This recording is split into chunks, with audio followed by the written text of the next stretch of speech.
Hey there, Trooper Stars, Dave Schmidt here, and today we're going to learn about some alternatives to Monopoly and how to replace it with amazing games.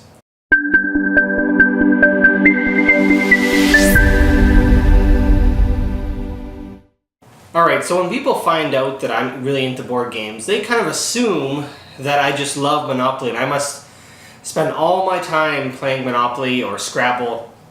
Well, truth be told, a lot of the games we grew up with have a lot of fatal flaws, and Monopoly is no different. You probably have memories of either hating your time playing it or beating up on your friends and then them hating you. But either way, there's definitely someone, if not everyone, who had a terrible time while they played. So you're probably asking yourself, what is wrong with Monopoly and how are newer games better? You may have only played sort of mass market, buy at Walmart sort of board games, but there's a whole generation starting in about 1995 or so and up to now of new games that are just better. Some of the flaws that come to mind for Monopoly would be the fact that it goes on and on and on. Now, certainly some newer games can take a long time, but there's a point and the experience is changing. It's after about half an hour of Monopoly, you're sort of done. You've experienced everything there is to experience in the game, and at that point you're just sitting there waiting for someone to slowly claw their way to victory, which is not fun for really anyone except for maybe that person. The other flaw with the game is you can be eliminated from the game. It's very possible that you'd invite your friends over for a game of Monopoly, and within 20 minutes somehow, but through just sheer luck, someone gets eliminated and the rest of you are playing for 3 hours. So what's that person supposed to do? That generally is not the case with newer games. The odd game has that, but usually they're shorter games that take 20 minutes, maximum. So if someone's eliminated, they can be sure to be playing again pretty soon. The other flaw is that there's a high amount of luck and not really any way to mitigate it. It's okay if there's luck in a game, it adds excitement, variability, stuff like that, but it shouldn't be the controlling factor in the game. It shouldn't be the only thing that matters. And in Monopoly, other than possibly negotiation, which are usually pretty one-sided anyways, usually whoever rolls best wins. And finally, the last flaw, and people who really enjoy the game maybe will be angry about this, but there's not really a whole lot of skill involved. It really comes down to how you roll. So for most adults especially, that's a real bummer when there is no skill or very little in a game, when you're basically just sitting there rolling dice and waiting for the whole dreaded experience to come to an end. So before I continue with the with three games that really just murder this game and the reasons once you play those games you'll never play Monopoly again, I should note that there's two rules that really make Monopoly worse. Well, the fact that we don't follow them makes it worse. People generally don't read the rules for Monopoly, so they're generally not aware that these two rules exist, and they actually really improve the game. Not enough that I'd want to play it, but they certainly improve it. So the first one is that whenever you land on free parking, you do not get money. There is no money injected into the game. You just get a free spot, a free turn, really. And that helps because it shortens the game by not artificially adding to the currency floating around in the game. The second rule is that if you land on a property and you do not buy it, it immediately goes up for auction and anyone can buy it.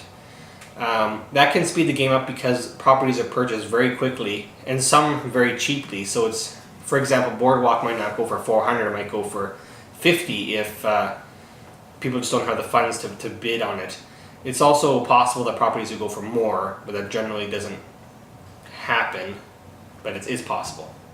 So those two rules can help the game a lot. I still don't really recommend it, but if you play those rules, it'll make it a better, more enjoyable experience. Alright, so what are three games that replace Monopoly? Three alternatives to it. Well, the first one is this game, Stockpile. Now, you might have played the game Stock Ticker, and this has some aspects of that game in it. Where this game is different and a lot better than Stock Ticker and way better than Monopoly is each player is a stock trader, and each player has a little bit of information about what's going on in the stock market. So they know, for example, that company A is going to go down at the end of the turn. The next player might know that company B is going to go way up, and then the next player might know that company C is going to pay dividends. So each player can buy and sell certificates with that knowledge. So whenever you see someone doing something, you're always asking yourself, are they doing that because they know that that is going to occur? So it's really an interesting balance where the entire table knows everything that's going on, but you only know a little bit. There's also some neat auction mechanics that are really fun. I highly recommend this game. If you purchase a game and play it, you will tell yourself, why did I ever play Monopoly? Alright, game number 2, that's an alternative to Monopoly. For sale! This game is a pure auction game. So what happens in the game is each player starts with some money, and every round a number of properties equal to the number of players comes up. So if there's 3 players, that'd be 3 houses.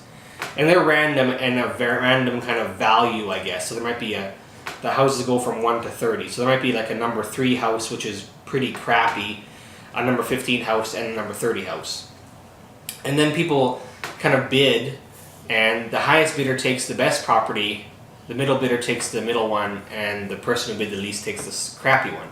You do that until all the property is gone, and then cards come out with values. So there's cards that go from 0 to 15.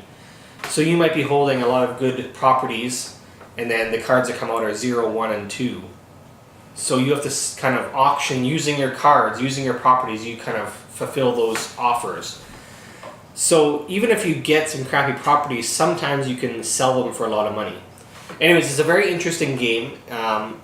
Exciting auctions, a lot of fun, quick, you can play with kids. It's a great game. Also, once you do this, play this game, you'll ask yourself, why did you ever play Monopoly? Alright, last but certainly not least of games that murder, dispatch, and behead Monopoly as the king of board gaming is Acquire. And this game actually came out, no, it's not as old as Monopoly, but it came out in the 50s or the 60s. It really should have been the game that we all talked about as playing when we were kids. It should have been Monopoly. And how the game works is you essentially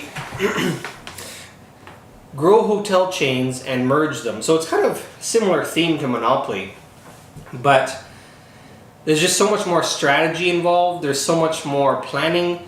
There's still randomness and chaos that can happen in the game, but it's just such a better game. And it's a shame that this game isn't Monopoly, that we don't talk about.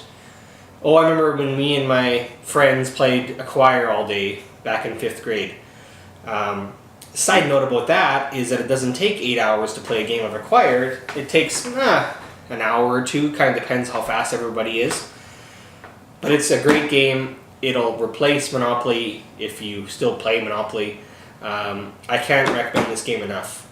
Alright, well that's my list of top 3 games that absolutely replace Monopoly, that are alternatives to it, and that these games you won't never need to play Monopoly again. If you want to check the link or the description below, I have some links to these games. There's also a link to my blog, which has some more information. Feel free to comment, to thumb this video, to subscribe if you want to hear more about this sort of stuff, and ring that bell so you don't miss anything. Alright, until next time, we'll talk to you later.